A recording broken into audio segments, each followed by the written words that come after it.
No programa de hoje, Evolução do Cérebro, recebemos a psicóloga, neuropsicóloga Amanda Alves, que é especialista em tratamento ABA.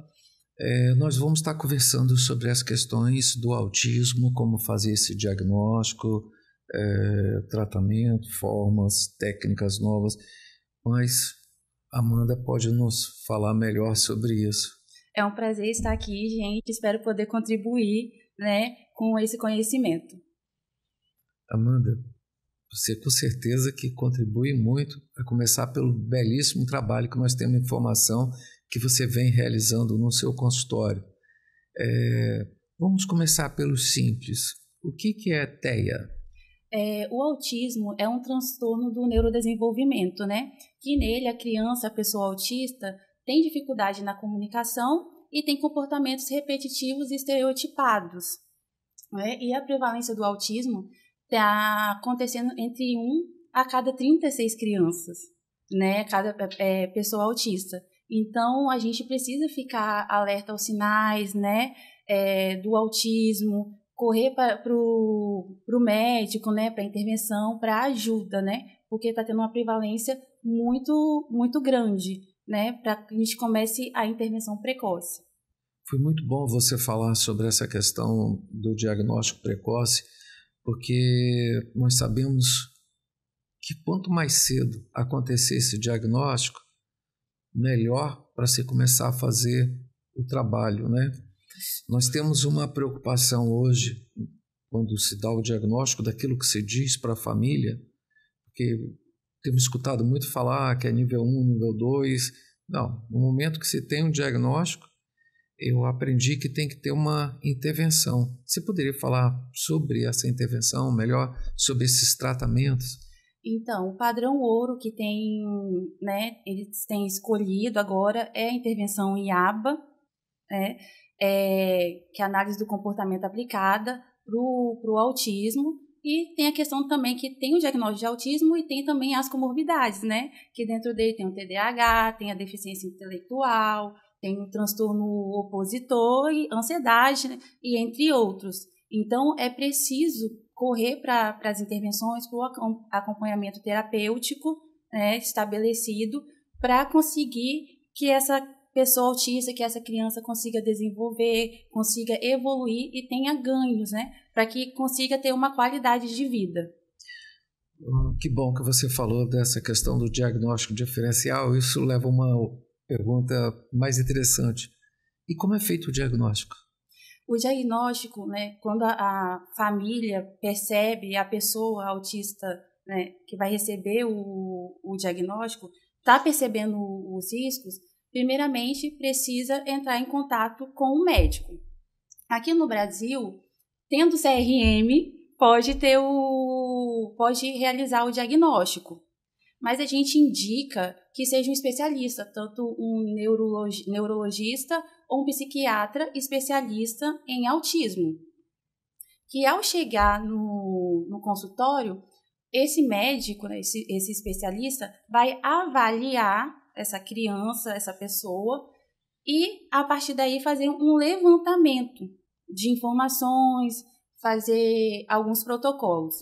E também irá encaminhar para outros profissionais, como psicólogo, como fono, como a terapeuta ocupacional, a psicopedagoga, essa equipe multidisciplinar, para ajudar nesse levantamento, nesse processo de diagnóstico, de avaliação. E a partir disso, conseguir fechar o diagnóstico, que o psicólogo tem alguns protocolos que podem ser efetuados, tem os testes psicológicos também, para complementar todos esses profissionais da equipe multidisciplinar, para anexar isso aí para o médico conseguir ter essas informações, ter esse levantamento e conseguir dar o diagnóstico.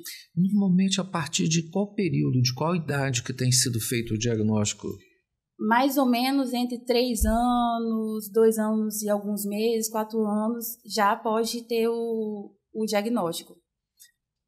Mas idade mais precoce ainda, já é possível ver os sinais? Já é possível ver os sinais, já consegue fazer um levantamento.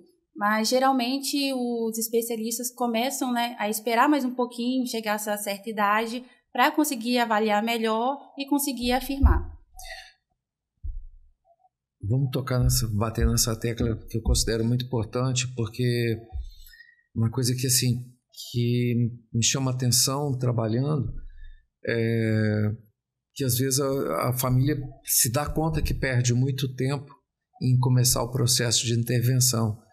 Então você diz que no momento que faz o diagnóstico tem que começar o processo de intervenção de acordo com a idade e aquilo que está sendo necessário, Sim. né? E isso de acordo com os níveis de suporte também, que tem o suporte nível 1, nível 2, nível 3, e de acordo com essa avaliação, a criança vai para o acompanhamento terapêutico e, a partir daí, o profissional vai conseguir elaborar objetivos assertivos para que aquela criança consiga desenvolver, consiga evoluir. Muito bom. Nós falamos sobre como procurar o tratamento, né? Mas isso, por mais que se repita isso, nem sempre fica muito claro para as famílias. E além de que as famílias têm a dificuldade de encontrar esses profissionais, principalmente no serviço público, né?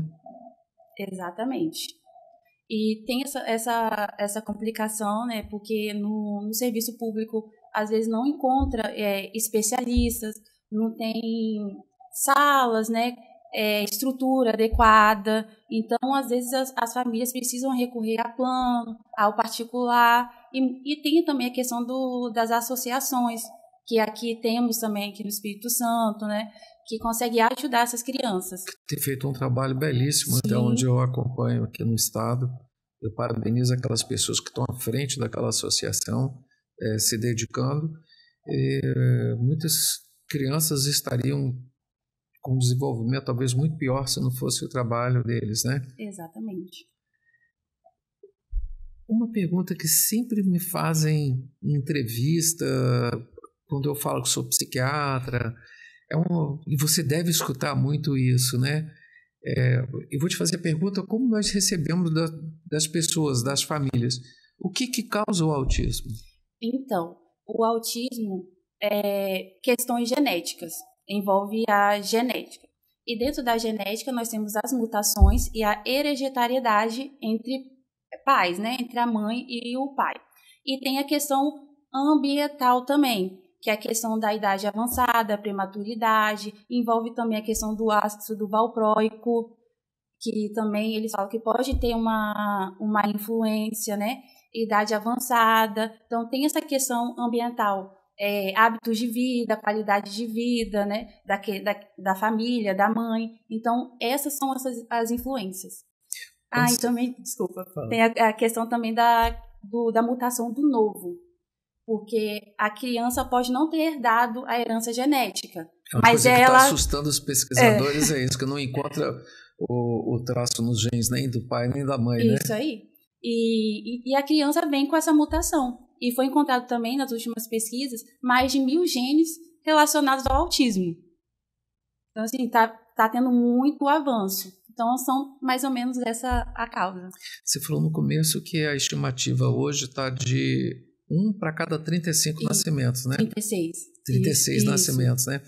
Veja bem, em 2011, eu era coordenador de saúde da pessoa com deficiência do Estado do Espírito Santo, a Secretaria de Saúde, e na época nós fizemos um levantamento e não tínhamos esses dados aqui no Estado, nem no Brasil de uma maneira geral. Os dados eram muito defasados, usavam dados dos anos 70, 80, que falava em uma ocorrência a cada 300 mil nascimentos, né?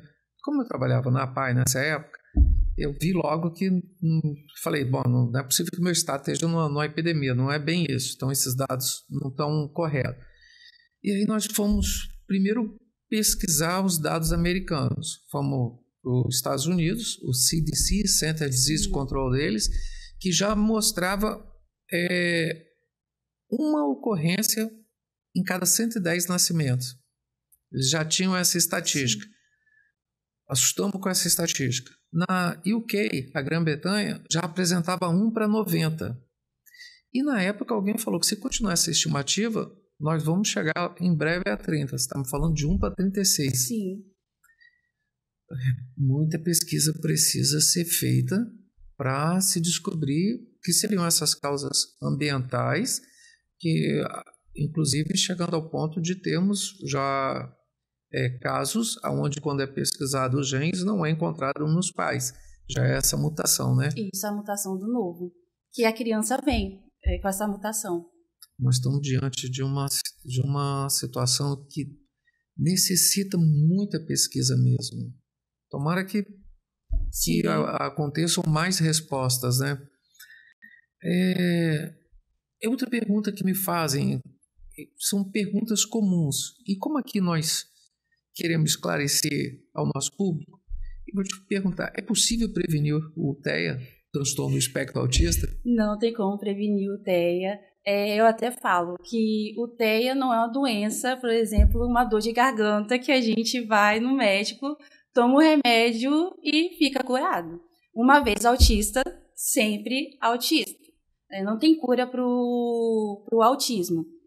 E mesmo que a criança, a pessoa autista, com acompanhamento terapêutico, consiga acompanhar os marcos do desenvolvimento, vai ser sempre autista. Então, não tem como prevenir, não tem como curar. Você deve ter muita essa experiência no consultório, né? Quando você leva o diagnóstico, como é que você lidar com as famílias? Tem o processo, que a família fica entre o processo de aceitação, de negação. Eu vejo muitas mães, mesmo com a questão que lida com o sofrimento ali, com a questão da negação, de receber o diagnóstico, mesmo assim, elas lutam, elas vão atrás, elas acompanham o filho, dão a vida ali pelo filho e tentam seguir o máximo que podem as orientações. Muito importante isso que você está falando. Nós vamos, de novo, enfatizar essa questão. Inclusive, se recomenda aos profissionais da área que, quando dê o diagnóstico, não tenta amenizar com a família. É nível 1. Não, é criança, não tem o nível ainda. A família não pode relaxar em relação a isso. Tem que aproveitar esse cérebro que está imaturo, que está no momento de fazer esse trabalho, iniciar as intervenções com terapia ocupacional, com fonoaudiologia, com psicologia, com terapia ABA. A Amanda pode nos falar melhor sobre isso.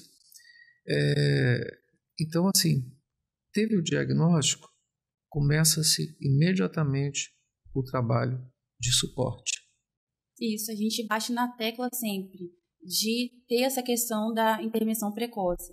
Só que alguns pais acabam, por essa questão da negação, da questão da aceitação, mesmo vendo os riscos, os sinais, as características, às vezes demoram a entrar no processo, a procurar ajuda, a querer o suporte. E nisso acaba atrasando um pouco, que entra a questão da oportunidade de trabalhar aquele cérebro isso jovem aí, que aí entra né? a questão da neuroplasticidade, que a gente precisa aproveitar essa movimentação do cérebro, e na intervenção precoce, porque a criança vai conseguir desenvolver e vai conseguir evoluir.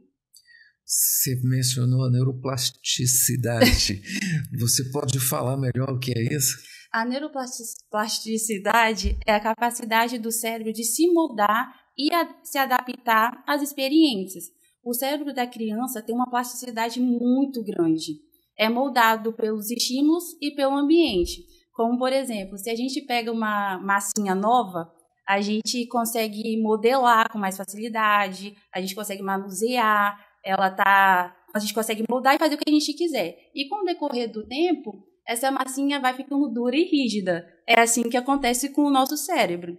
Então, quanto mais nova a criança, mais fácil de modelar esse cérebro, ativar várias áreas, porque esses estímulos vai causando impulsos nervosos. E esses impulsos nervosos vai ativando as áreas e fortalecendo, e desenvolvendo a habilidade. Ou seja, vai acontecendo a aprendizagem.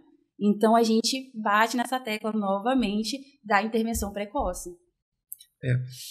Apesar de nós defendermos que quando é feito o diagnóstico jovem, não é importante estar discutindo qual é o nível de autismo, que o importante é iniciar a intervenção e adiante vai se ver melhor essa questão do nível. Ainda assim, as pessoas têm essa curiosidade. Quais são os níveis? Então, temos 3 níveis, né? O nível 1, nível 2 e nível 3 de suporte.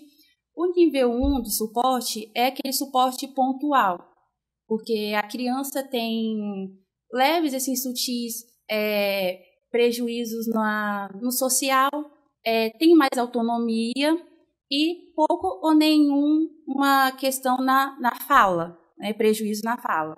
No nível 2 de suporte, em comparação ao nível 1, precisa de um suporte mais substancial, porque já apresenta crise, já tem prejuízo na fala e tem interação limitada. O nível 3 precisa de um suporte mais intensivo, com supervisão, por conta também que tem a interação limitada e muitas das vezes a comunicação é a partir de comunicação visual, né, de suporte visual. Bom, você falou os 3 níveis de suporte. Nós falamos aqui anteriormente da importância de que assim que se faça o diagnóstico, iniciar imediatamente os trabalhos, o tratamento, a intervenção, né? E aí fica uma pergunta: é possível mudar esse nível de suporte? Sim, tem casos que chega para a gente, né, que a criança não está, ou a pessoa autista não fez um acompanhamento terapêutico. Aí o que acontece? Pode sair do nível 1 para o nível 2 e nível 3. E também depende de outros fatores, que é a genética. Sim, desculpe interromper, se eu entendi, como ela não teve o tratamento, ela poderia estar no nível 1, mas já vem no nível 3, ou seja, no atraso no tratamento. Isso aí. E aí, nesse caso, é possível estar melhorando esse aspecto. Isso aí. Aí tem a questão da idade, da genética, da qualidade da intervenção, se essa pessoa tem acesso às terapias, o engajamento dos pais. Então, envolve todas essas questões, né? Depende desses fatores. Muito bom. Você nos esclareceu muitas coisas. Aproveitando, vamos com uma especialista aqui na técnica ABA. Fala para a gente da técnica ABA. Eu pergunto isso e acho muito importante essa resposta, porque lá atrás, quando eu era coordenador, que estavam se implantando ainda essas técnicas, havia muita desconfiança por ser algo tão diferente. E, assim, nós vimos os profissionais das áreas, os pediatras, vendo com muita desconfiança isso. É porque a maioria das pessoas, às vezes ainda, tem a questão daquele ABA da mesinha. Só que a gente trabalha o ABA naturalístico, que a partir das habilidades, das brincadeiras, da ludoterapia, a gente vai estimulando a criança ou adolescente. E em relação às técnicas voltadas à alimentação também? A gente vai fazendo adaptações e também precisa do acompanhamento junto com a nutricionista, para ela conseguir avaliar a criança naquele quesito da alimentação, da seletividade alimentar, junto com a psicologia, trabalhando protocolos, que pode ser a questão da aproximação sucessiva, do reforço, e nisso tudo a gente vai junto com a família tentando trabalhar essa questão da alimentação. Bom, hoje, qual a mensagem que você deixaria para os pais?